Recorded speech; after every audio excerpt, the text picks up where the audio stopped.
আজকের গল্প শরৎচন্দ্র চট্টোপাধ্যায়ের পরেশ। রবীন্দ্র পরবর্তী বাংলা সাহিত্যের ইতিহাসে অপ্রতিদ্বন্দ্বী জনপ্রিয় অমর কথাশিল্পী শরৎচন্দ্র চট্টোপাধ্যায়। জন্ম 1876 খ্রিস্টাব্দের 15 সেপ্টেম্বর হুগলি জেলার দেবানন্দপুরে। মানব জীবনের সুখ দুঃখ, সামাজিক অবক্ষয়, সমাজবদ্ধ দুর্বল মানুষের আর্তিকে গভীর সহমর্মিতার সঙ্গে তিনি তার লেখনীতে জীবন্ত করে তুলেছেন। অনিলা দেবী তার ছদ্মনাম। বরদিদি, মেজদিদি, পরিণীতা, দেবদাস, শ্রীকান্ত, দত্তা, গৃহদাহ, পল্লী সমাজ, চন্দ্রনাথ তাঁর কালজয়ী সব উপন্যাস। অভাগীর স্বর্গ, কাশীনাথ, দর্পচূর্ণ, পরেশ, বিন্দুর ছেলে, মহেশ, রামের সুমতি প্রভৃতি তাঁর বিখ্যাত ছোট গল্প। সাহিত্যকর্মের স্বীকৃতিস্বরূপ কলকাতা বিশ্ববিদ্যালয়ের জগত্তারিণী স্বর্ণপদক, ঢাকা বিশ্ববিদ্যালয়ের ডিলিট অর্জন করেছেন। 1938 খ্রিস্টাব্দের 16 জানুয়ারি এই মহান কথাশিল্পী শেষ নিঃশ্বাস ত্যাগ করেন। শুরু হচ্ছে আজকের গল্প শরৎচন্দ্র চট্টোপাধ্যায়ের পরেশ। ধূমপান ও মদ্যপান স্বাস্থ্যের পক্ষে ক্ষতিকর। Smoking and consumption of alcohol is injurious to health. Majumdar বংশ বড় বংশ। গ্রামের মধ্যে তাদের ভারী সম্মান। বড় ভাই গুরুচরণ এই বাড়ির কর্তা। শুধু বাড়ির কেন, সমস্ত গ্রামের কর্তা বললেও অত্যুক্তি হবে না। বড়লোক আরও ছিল, কিন্তু এতখানি শ্রদ্ধা ও ভক্তির পাত্র শ্রীকুঞ্জপুরে আর কেউ ছিল না।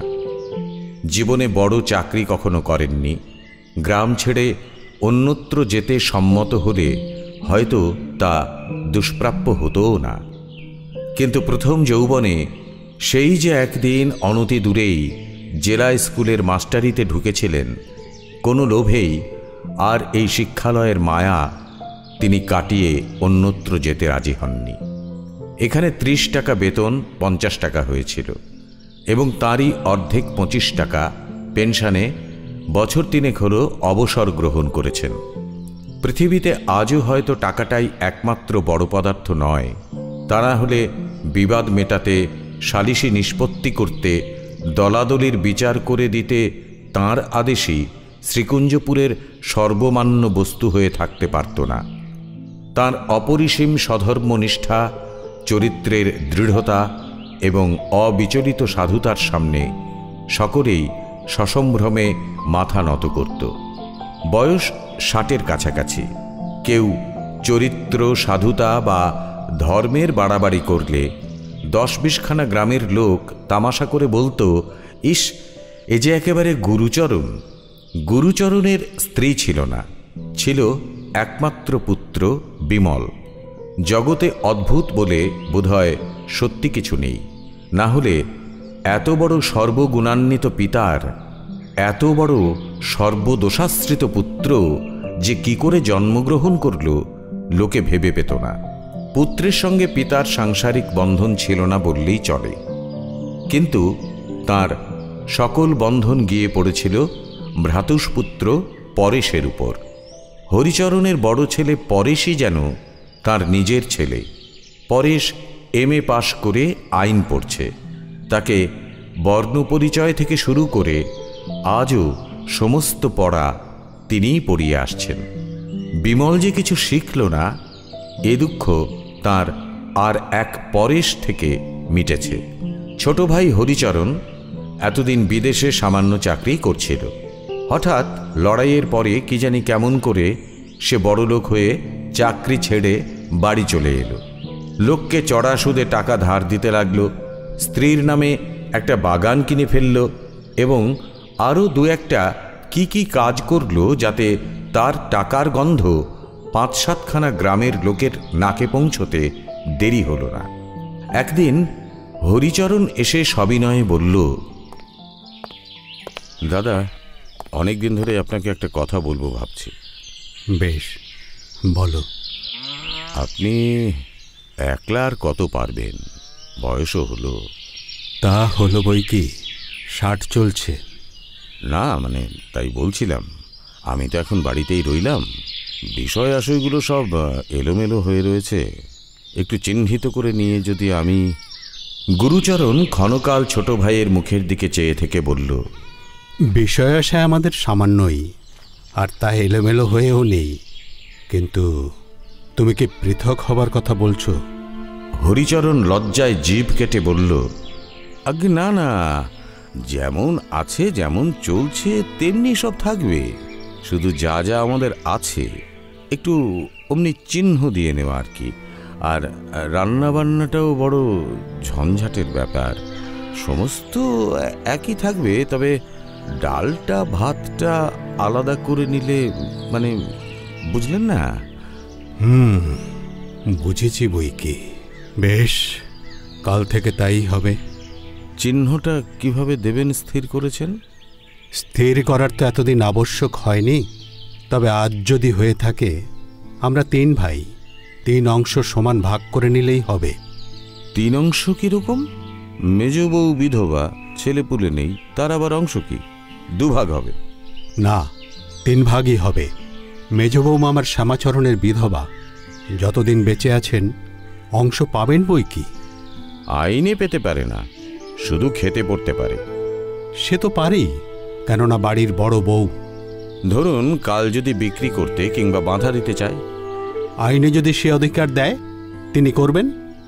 হরিচরণ মুখ কালো করে বলল, করবেন বই কি। পরদিন হরিচরণ দড়ি নিয়ে ফিতা নিয়ে বাড়ি ময় মাপ যোগ করে বেড়াতে লাগল। গুরুচরণ জিজ্ঞাসাও করলেন না, বাধাও দিলেন না। দিন 2-3 পরে ইট কাঠ বালি চুন এসে পড়ল। বাড়ির পুরনো ঝি এসে খবর দিল, কাল থেকে রাজমিস্ত্রি লাগবে, ছোটবাবুর পাঁচিল পড়বে। সে তো দেখতেই পাচ্ছি গো, বলতে হবে কেন। দিন 5-6 পরে একদিন সন্ধ্যার পর দরজার বাইরে পায়ের শব্দ শুনে গুরুচরণ মুখ বাড়িয়ে দেখে জিজ্ঞাসা করলেন, পঞ্চুর মা কি গা? পঞ্চুর মা বহুদিনের দাসী, সে ইঙ্গিতে দেখিয়ে বলল, মেজ বৌমা দাঁড়িয়ে আছেন বড়বাবু। বড় বউয়ের মৃত্যুর পর থেকে বিধবা ভ্রাতৃবধূই এ সংসারের গৃহিণী। তিনি অন্তরাল থেকে ভাসুরের সঙ্গে কথা বলতেন। মৃদুকণ্ঠে বললেন, শ্বশুরের ভিটেতে কি আমার কোনো দাবি নেই যে ছোট বউরা আমাকে অহরহ গালমন্দ করছে? আছে বই কি বৌমা, যেমন তাদের আছে ঠিক তোমারও তেমনি আছে। কিন্তু এমন ধারা করলে তো বাড়িতে আর টিকতে পারা যায় না। গুরুচরণ সমস্ত শুনছিলেন, কিছুক্ষণ চুপ করে থেকে বললেন, পরেশকে আসতে চিঠি লিখে দিয়েছি পঞ্চুর মা, একবার সে এসে পড়লেই সমস্ত ঠিক হয়ে যাবে। কটা দিন তোমরা একটু সহ্য করে থাকো। কিন্তু পরেশ কি? গুরুচরণ বাধা দিয়ে বললেন, কিন্তু নয় বেজো বৌমা, আমার পরেশের সম্বন্ধে কিন্তু চলে না। হরি তার বাপ বটে, কিন্তু সে আমারই ছেলে। সমস্ত পৃথিবী যদি এক দিকে যায় তবু সে আমারই। তার জ্যাঠামশাই যে কখনো অন্যায় করে না, এ যদি সে না বোঝে তো বৃথাই এতদিন পরের ছেলেকে বুক দিয়ে মানুষ করে এলাম। সে আর বলতে, সে বছর মায়ের অনুগ্রহ হলে তুমি ছাড়া আর জমের মুখ থেকে তাকে কে কেড়ে আনতে পারতো বড়বাবু? তখন কোথায় বা ছোটবাবু আর কোথায় বা তার সৎমা? ভয়ে একবার দেখতে পর্যন্ত এলো না। তখন একলা জ্যাঠামশাই, কিবা দিন কিবা রাত্রি। পরে সে নিজের মা বেঁচে থাকলেও হয়তো এতখানি করতে পারতেন না। গুরুচরণ কুণ্ঠিত হয়ে উঠলেন, বললেন, থাক মা, ও সকল আলোচনা। তারা চলে গেলে বৃদ্ধের চোখের সামনে যেন বিমল এবং পরেশ এসে পাশাপাশি দাঁড়াল। জানালার বাইরে অন্ধকার আকাশের দিকে চেয়ে অকস্মাৎ মুখ দিয়ে দীর্ঘশ্বাস পড়ল। তারপরে মোটা বাঁশের লাঠিটি হাতে তুলে নিয়ে সরকারদের বৈঠকখানায় পাশা খেলতে চলে গেলেন। পরদিন দুপুরবেলা গুরুচরণ ভাত খেতে বসেছিলেন। বাড়ির উত্তর দিকের বারান্দার কতকটা অংশ ঘিরে নিয়ে হরিচরণের রান্নার কাজ চলছিল। সেখান থেকে তীক্ষ্ণ নারীকণ্ঠে কি কটু কথাই যে বের হয়ে আসছিল তার সীমা নেই।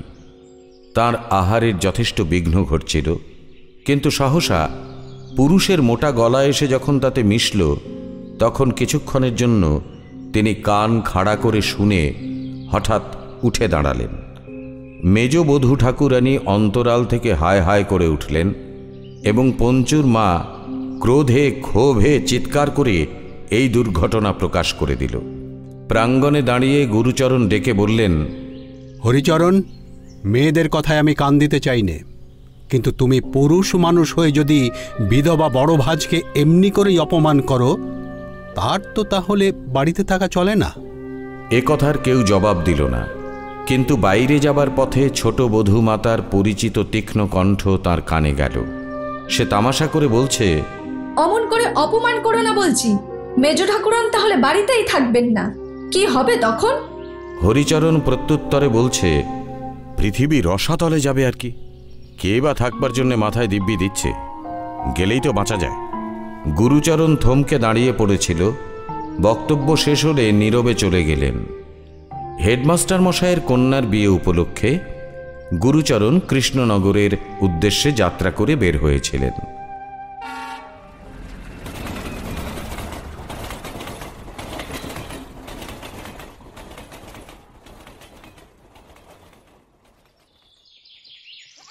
হঠাৎ শুনতে পেলেন দিন দুই হলো পরেশ বাড়ি এসেছে, কিন্তু এসেই জ্বরে পড়েছে। ব্যস্ত হয়ে পরেশের ঘরের মধ্যে প্রবেশ করছিলেন। সামনে ছোট ভাইকে দেখতে পেয়ে জিজ্ঞাসা করলেন, পরেশের নাকি জ্বর? বলেই বের হয়ে গেল। ছোট বধূমাতার বাপের বাড়ির দাসী পথ আটকিয়ে বলল, আপনি ঘরের ভেতর যাবেন না। যাব না? কেন? ঘরে মা বসে আছেন। তাকে একটু সরে যেতে বলো না ঝি। সরে আবার কোথায় যাবেন? ছেলের মাথায় হাত বুলিয়ে দিচ্ছেন। এই বলে সে নিজের কাজে চলে গেল। গুরুচরণ আচ্ছন্নের মতো কিছুক্ষণ দাঁড়িয়ে থেকে ডেকে বললেন, পরেশ, কেমন আছো বাবা? ভেতর থেকে এই ব্যাকুল প্রশ্নের কোনো সাড়া এলো না, কিন্তু ঝি কোথা থেকে জবাব দিয়ে বলল, দাদাবাবুর জ্বর হয়েছে, শুনতে পেলেন তো? গুরুচরণ স্তব্ধভাবে সেখানে মিনিট 2-3 দাঁড়িয়ে থেকে আস্তে আস্তে বের হয়ে এলেন এবং কাউকে কোনো কথা না বলে রেলওয়ে স্টেশনের দিকে যাত্রা করলেন।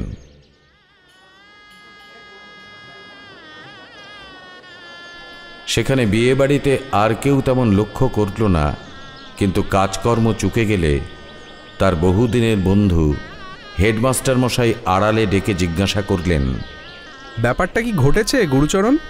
হরিচরণ নাকি ভারী তোমার পিছনে লেগেছে? গুরুচরণ অন্যমনস্কের মতো বললেন, হরিচরণ কই না। না কি হে, হরিচরণের শয়তানির কাণ্ড তো সবাই শুনেছে। গুরুচরণের হঠাৎ যেন সমস্ত কথা মনে পড়ে গেল। বললেন, হ্যাঁ হ্যাঁ হ্যাঁ, বিষয় সম্পত্তি নিয়ে হরিচরণ গণ্ডগোল করেছে বটে। তার কথার ধরনে হেডমাস্টার ক্ষুণ্ণ হলেন। ছেলেবেলার অকপট বন্ধু, তথাপি গুরুচরণ ভিতরের কথা ঔদাস্যের আবরণে গোপন করতে চায়, এটাই মনে করে তিনি আর কোনো প্রশ্ন করলেন না।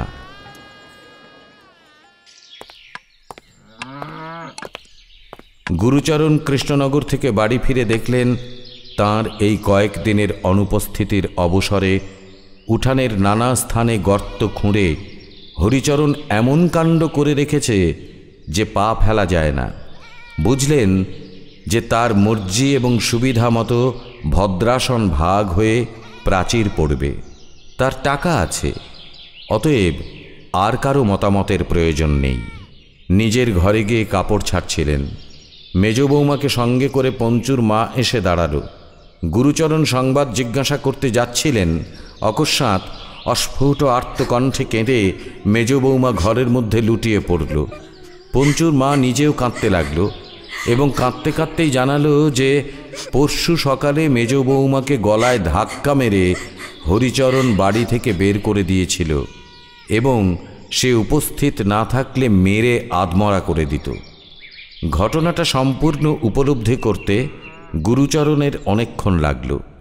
তারপরেও তিনি মাটির মূর্তির মতো নির্বাক ও নিস্পন্দ থেকে হঠাৎ প্রশ্ন করলেন, হরিচরণ সত্যি সত্যি তোমার গায়ে হাত দিলে বৌমা? পারলে? খানিক পরে জিজ্ঞাসা করলেন, পরেশ বোধ হয় শয্যাগত। পঞ্চুর মা বলল, তার তো কিছুই হয়নি বড়বাবু, এই তো আজ সকালের গাড়িতে কলকাতা চলে গেল। হয়নি? তার বাপের কীর্তি সে তবে জেনে গেছে? সমস্তই। গুরুচরণের পায়ের তলার মাটি পর্যন্ত যেন দুলতে লাগল। বললেন, বৌমা, এত বড় অপরাধের শাস্তি যদি তার না হয়, এ বাড়ি থেকে বাস আমার উঠল। এখনো সময় আছে। আমি গাড়ি ডেকে আনছি। তোমাকে আদালতে গিয়ে নালিশ করতে হবে। আদালতে নালিশ করার নামে মেজ বউ চমকে উঠল। গুরুচরণ বললেন, জানি গৃহস্থের বউ ঝির পক্ষে এ কাজ সম্মানের নয়, সে আমি জানি, কিন্তু এত বড় অপমান যদি মুখ বুজে সহ্য করো মা, ভগবান তোমার প্রতি নারাজ হবেন। এর চেয়ে বেশি কথা আর আমি জানি নে। মেজ বউ ভূমি থেকে উঠে দাঁড়িয়ে বলল, আপনি পিতৃতুল্য, আমাকে যা আদেশ করবেন আমি অসংকোচে পালন করব। হরিচরণের বিরুদ্ধে নালিশ রুজু হল। গুরুচরণ তাঁর সাবেক দিনের সোনার চেন বিক্রি করে বড় উকিলের মোটা ফি দাখিল করলেন। নির্দিষ্ট দিনে মামলার ডাক পড়ল। হরিচরণ হাজির হল, কিন্তু বাদিনীর দেখা নেই। উকিল কি একটা বলল, হাকিম মকদ্দমা খারিজ করে দিলেন। ভিড়ের মধ্যে গুরুচরণের হঠাৎ চোখ পড়ল পরেশের উপর। সে তখন মুখ ফিরিয়ে মৃদু মৃদু হাসছে। গুরুচরণ বাড়ি এসে শুনলেন, বাপের বাড়িতে কার কি নাকি একটা ভারী অসুখের সংবাদ পেয়ে মেজ বউ স্নানাহারের সময় পাননি। গাড়ি ডাকিয়ে সেখানে চলে গেছেন। পঞ্চুর মা হাত মুখ ধোবার জল এনে দিয়ে হঠাৎ কেঁদে ফেলে বলল,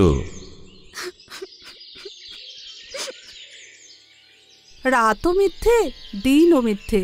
বড়বাবু, তুমি আর কোথাও চলে যাও। এই পাপের সংসারে বোধ হয় তোমার আর জায়গা হবে না। ঢাক এলো, ঢোল এলো, কাঁসি এলো। মামলায় জয়ী হওয়ার উপলক্ষে ও বাড়িতে শুভ চণ্ডী পূজার বাদ্যভাণ্ড রবে সমস্ত গ্রাম তোলপাড় হয়ে উঠবার উপক্রম হল। দ্বিধা বিভক্ত ভদ্রাসনের এক অংশ রইল হরিচরণ ও অপর অংশে রইলেন গুরুচরণ ও সংসারের বহুদিনের দাসী পঞ্চুর মা। পরদিন সকালে পঞ্চুর মা এসে বলল, রান্নার সমস্ত জোগাড় করে দিয়েছি বড়বাবু। হ্যাঁ, রান্নার জোগাড়? ও ঠিক ঠিক, চলো যাচ্ছি। এই বলে গুরুচরণ ওঠবার উপক্রম করতে দাসী বলল, কিছু তাড়াতাড়ি নেই বড়বাবু, বেলা হোক না। আপনি বরঞ্চ আজ গঙ্গা স্নান করে আসুন। আচ্ছা, তাই যাই। বলে গুরুচরণ নিমেষের মধ্যে গঙ্গা স্নানে যাবার জন্য প্রস্তুত হয়ে দাঁড়ালেন। তার কাজ বা কথার মধ্যে অসঙ্গতি কিছুই ছিল না। তবুও পঞ্চুর মার কেমন যেন ভারী খারাপ ঠেকল। তার কেবলই মনে হতে লাগল, এ যেন সে বড়বাবু নয়। পঞ্চুর মা বাড়ির ভিতরে এসে চেঁচিয়ে বলতে লাগল, কখনো ভালো হবে না, কখনো না। শাস্তি ভগবান দেবেনই। কার ভালো হবে না, কাকে তিনি শাস্তি দেবেনই দেবেন, ঠিক বোঝা গেল না। কিন্তু ছোটর তরফ থেকে এ নিয়ে বিবাদ করতে সেদিন কেউই উদ্যত হল না। এমনি করে দিন কাটতে লাগল। গুরুচরণের একমাত্র সন্তান বিমলচন্দ্র যে সুসন্তান নয়, পিতা সেটা ভালো করেই জানতেন। মাস কয়েক আগে ঘণ্টা কয়েকের জন্য একবার সে বাড়ি এসেছিল, আর তার দেখা নেই। সেবার একটা ব্যাগের মধ্যে সে গোপনে কি কতকগুলো রেখে যায়। চলে গেলে গুরুচরণ পরেশকে ডেকে বলেছিলেন, দেখো তো বাবা, কি আছে ওর মধ্যে। পরেশ পরীক্ষা করে দেখে বলেছিল, কতগুলো কাগজপত্র, বোধ হয় দলিল টলিল হবে। জ্যাঠামশাই, এগুলো পুড়িয়ে ফেলি। যদি দরকারি দলিল হয়? দরকারি তো বটেই, কিন্তু বিমলদার পক্ষে বোধহয় অদরকারি।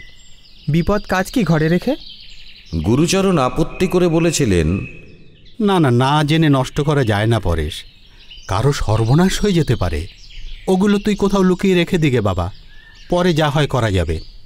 এ ঘটনা আর তার মনে ছিল না। আজ সকালে গঙ্গা স্নান করে এসে রান্না করতে যাচ্ছিলেন, হঠাৎ সেই ব্যাগ হাতে পরেশ, হরিচরণ, গ্রামের জন কয়েক ভদ্র ব্যক্তি এবং পুলিশের দারোগা কনস্টেবলের দল এসে উপস্থিত হল। ঘটনাটা সংক্ষেপে এই যে বিমল ডাকাতির আসামি, সম্প্রতি ফেরার।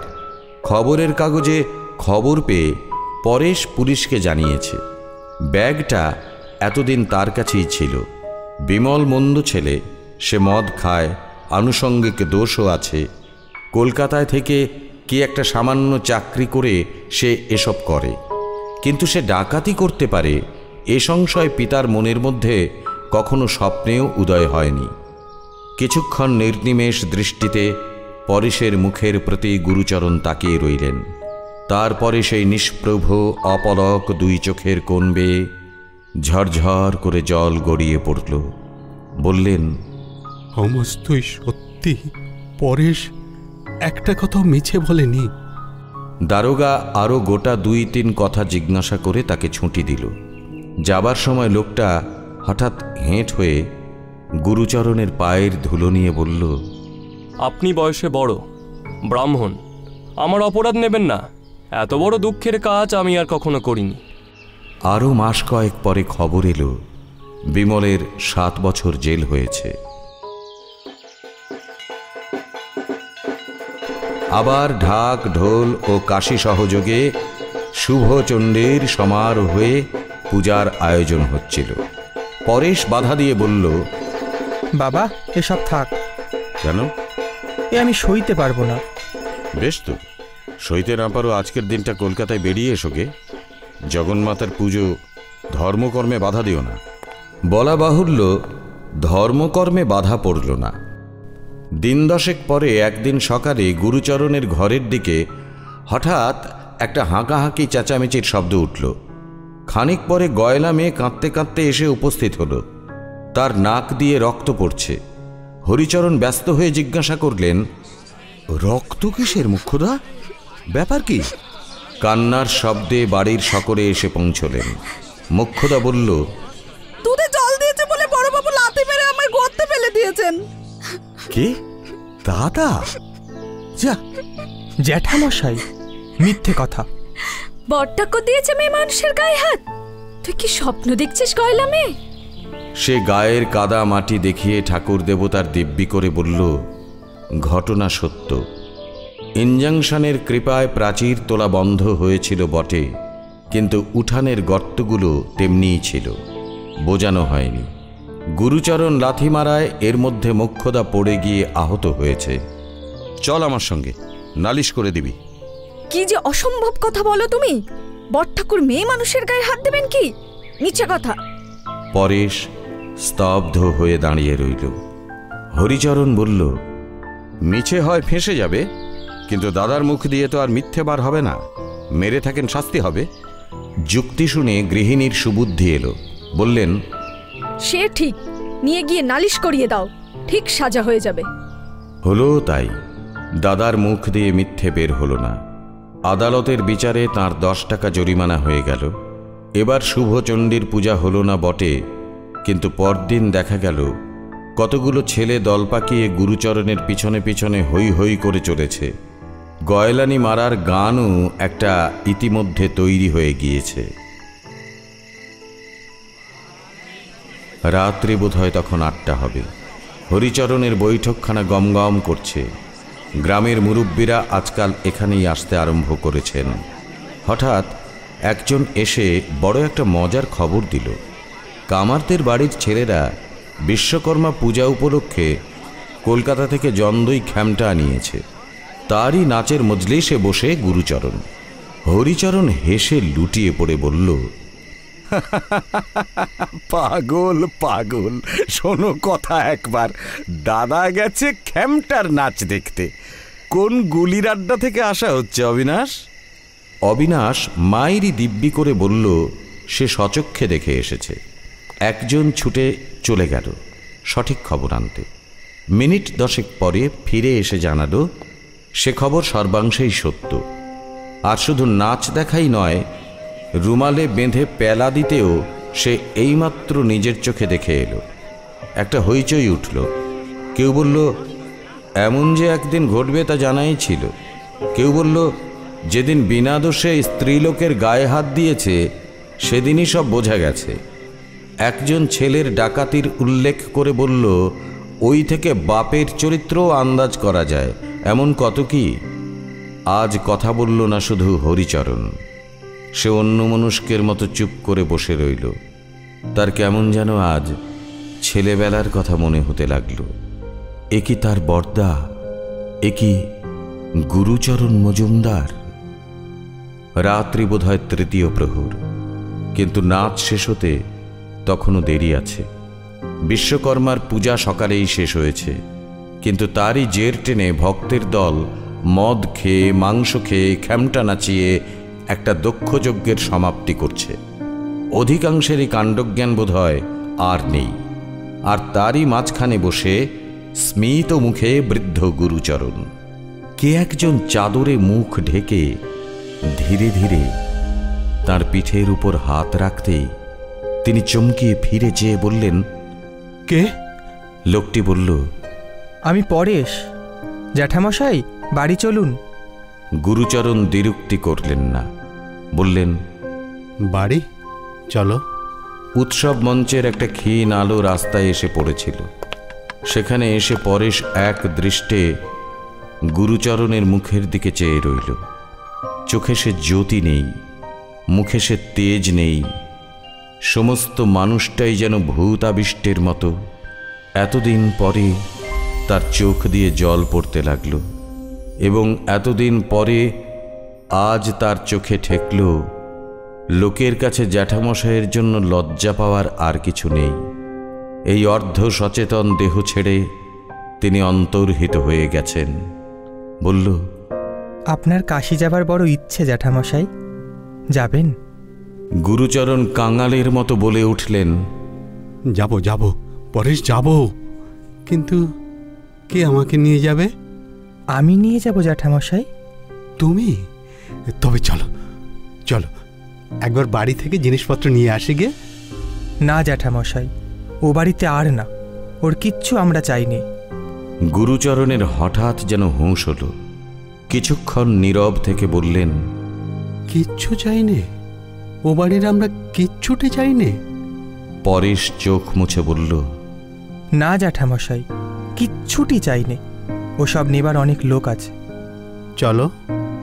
বলে গুরুচরণ পরেশের হাত ধরলেন এবং জনহীন অন্ধকার পথ ধরে দুজনে রেলওয়ে স্টেশনের দিকে এগিয়ে গেলেন। শুনলেন শরৎচন্দ্র চট্টোপাধ্যায়ের গল্প পরেশ। গল্পটি ভালো লাগলে লাইক, শেয়ার এবং সাবস্ক্রাইব করতে ভুলবেন না আমাদের official YouTube channel the classic pages.